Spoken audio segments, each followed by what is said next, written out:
Hello ladies and gentlemen, thank you for joining me today. And today I'd like to talk about the upcoming re-elections for our elected officials here in the city of Grand Rapids.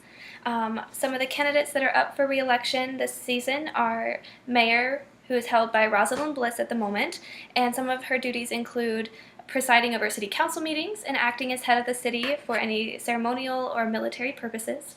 Also up for re-election are 2nd Ward Commissioner Ruth Kelly and 3rd Ward Commissioner, currently held by Sunita Larina.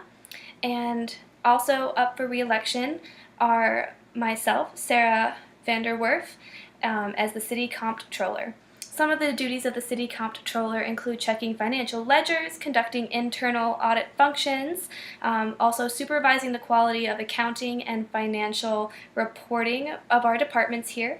And I act as the head of accounting and oversee the preparations of our financial reports. Some of the current issues that I have been working with this season during my term have been some healthcare mandates. With the funding and debt as it is today, should this continue on the same trajectory as the Medicare funding will run out completely by year 2026, and the Social Security fund will run out by 2037. One of the other issues that I've been working on this term has been state budget items. There's been a great need to advocate for funding to support the skills trades training and for Michigan's early childhood programs. And to go along with that, another current issue is the 3rd grade reading level of the state. We need to improve the reading scores across all grades because a quarter of the 4th graders in Michigan schools are not at a reading proficiency level that meets standards, and should we continue to make budget cuts, some of the after-school programs that help to raise this reading level statewide would be cut. Another issue that we've been working on has been the energy issue and the talent and workplace development, which I wholly advocate for equality in the workplace and integrating women into more leadership roles. And another current issue that I have been advocating and supporting for has been some of the issues in our local government. A lot of our taxpayer dollars are spent inefficiently, so I've been working to reorganize where the taxpayer dollars are spent. I think they should be put with a priority on our core services and infrastructure, as well as wise investments for the times when we have to fund our own programs until the state and federal government can once again lend us aid for that. And I feel I would be a great asset to our city for another term because I served in the banking industry for many years prior to my being elected as a city official. I was a trust advisor in fiduciary management, and I practiced law for 11 years.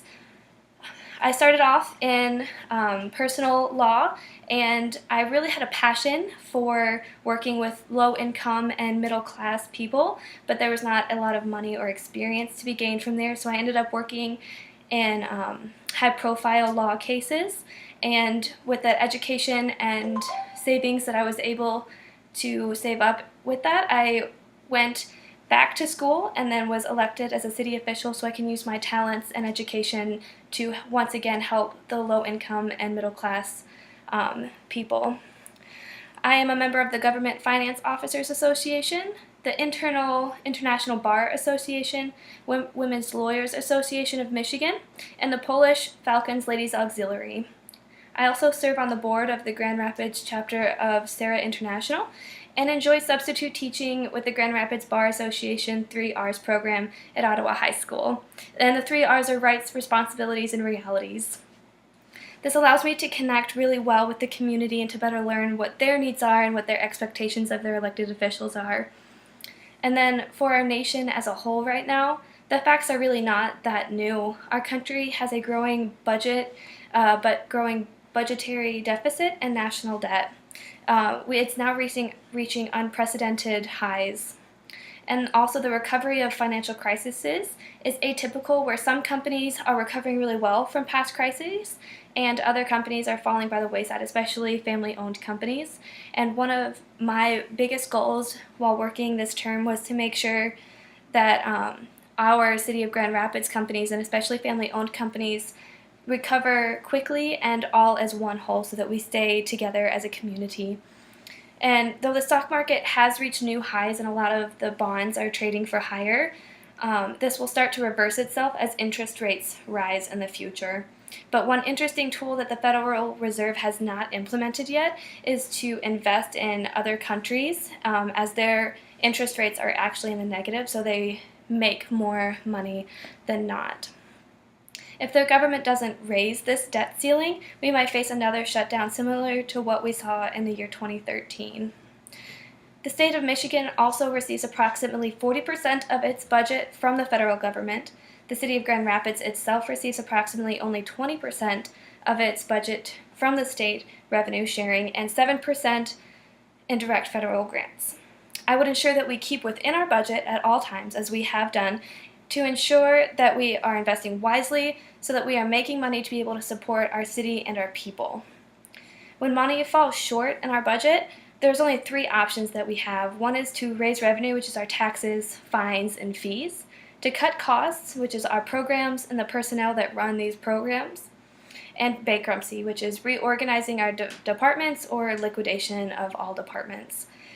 None of these options are ideal, especially because we cannot afford to cut any more programs that help our students progress and that would aid in the raising of our state and city's reading levels. With my background, I feel I can continue to excel in this position and would continue to make this city proud.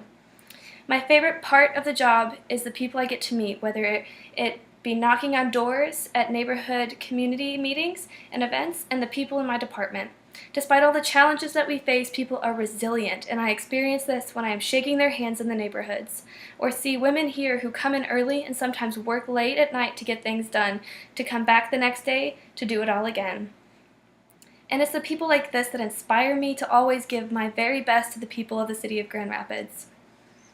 Thank you for coming and listening to me tonight, and I hope you all have a wonderful day.